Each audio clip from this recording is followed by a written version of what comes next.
Hello and welcome to a history of math from Pythagoras to Newton, where we cover the major math discoveries that have helped shape the world we live in today. In this lesson we covered the binomial theorem.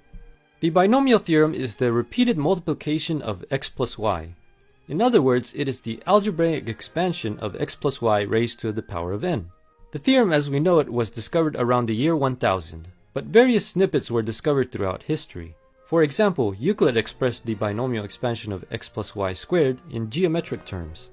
Around 600 AD, India was able to express the cubic expansion of x plus y cubed.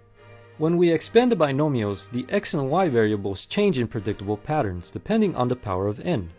But there is also a pattern in how the coefficients change. Let's just focus on the coefficients and we can see that it forms a triangle.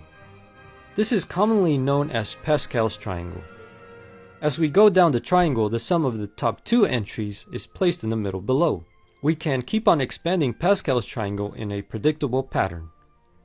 Altogether, this forms the binomial theorem to any power of n. Thank you for watching A History of Math. Remember to like and subscribe.